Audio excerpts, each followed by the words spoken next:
Perkenalkan,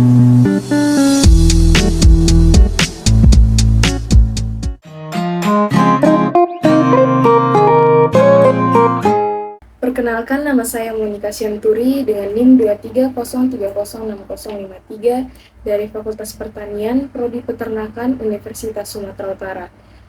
Tujuan saya membuat video ini untuk memenuhi tugas mata kuliah biokimia dengan dosen pengampu Insinyur Penny Patriani, SPT, MP, IPM, Asian Eng. Kali ini saya akan menjelaskan tentang proses metabolisme karbohidrat. Ternak sangat membutuhkan yang namanya energi. Energi merupakan hasil dari proses metabolisme berupa ATP. Dalam pakan ternak terdapat yang namanya bahan kering atau disebut juga sebagai dry matter. Bahan kering sebagian besar terdiri dari senyawa organik atau bahan organik. Karbohidrat merupakan salah satu contoh dari senyawa organik atau makronutrien utama yang berfungsi sebagai sumber energi utama dalam tubuh ternak ruminansia ataupun ternak non-ruminansia. Formula rumus kimia dari karbohidrat yaitu CH2ON. Misal contoh dari rumus kimia karbohidrat yaitu C6H12O6. Karbohidrat dapat diklasifikasikan menjadi 3 bagian utama. Yang pertama itu ada monosakarida. Monosakarida merupakan unit terkecil dari karbohidrat. Contohnya itu ada glukosa, fruktosa, dan juga galaktosa.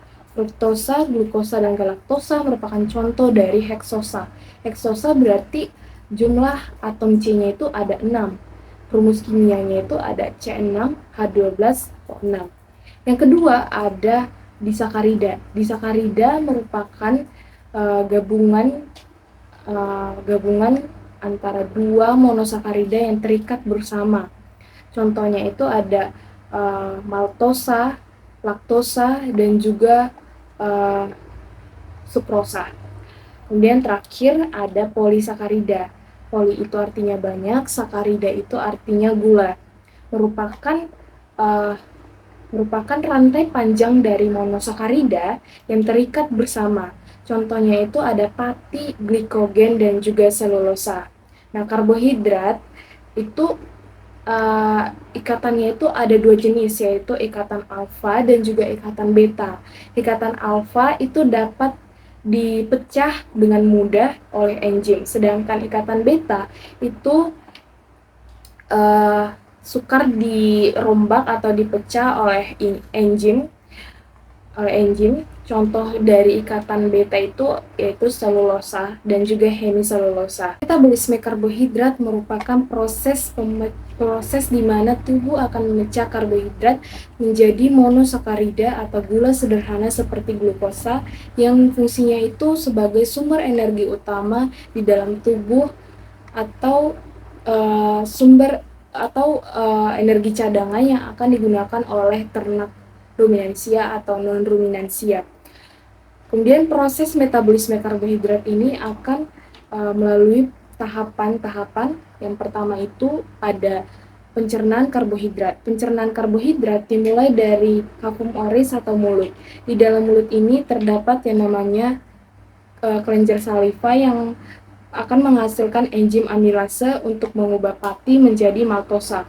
Kemudian masuk ke dalam lambung. Di dalam lambung pencernaan akan dihentikan sementara karena sifatnya itu asam, karena ada HCl yang memiliki pH di bawah 7 sehingga sifatnya itu asam. Kemudian masuk ke usus halus atau intestinum tenue dengan bantuan pankreas yang menghasilkan enzim laktase,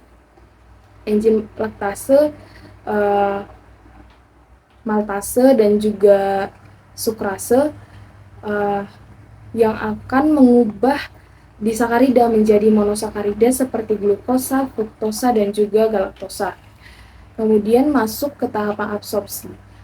Nah, di sini akan terjadi penyerapan mikronutrien atau monosakarida di dalam usus halus atau intestinum tenue. Lalu yang keempat itu ada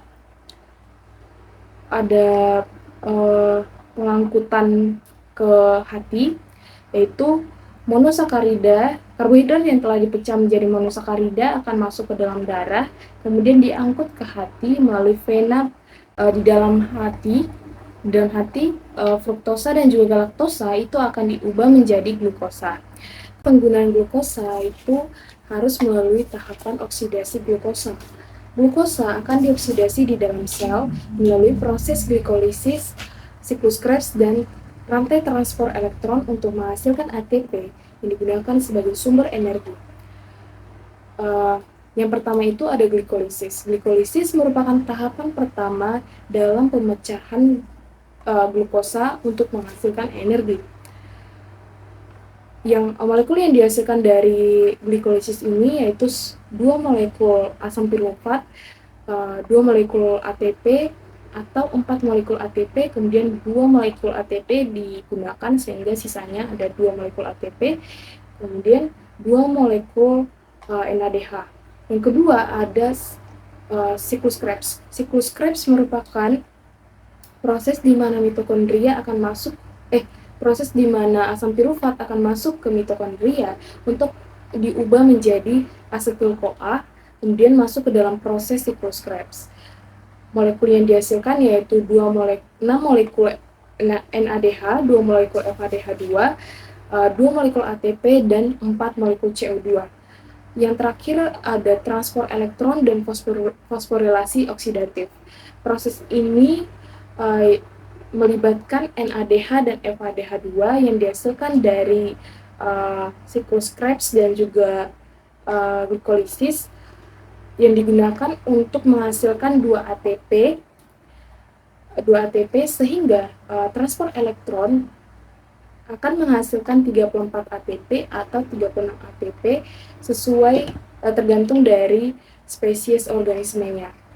Metabolisme karbohidrat sangat dibutuhkan oleh ternak ruminansia ataupun non-ruminansia berupa ATP yang dihasilkan dari oksidasi glukosa yang tahapan akhirnya akan menghasilkan 36 ATP yang akan digunakan sebagai sumber energi utama dalam tubuh ternak.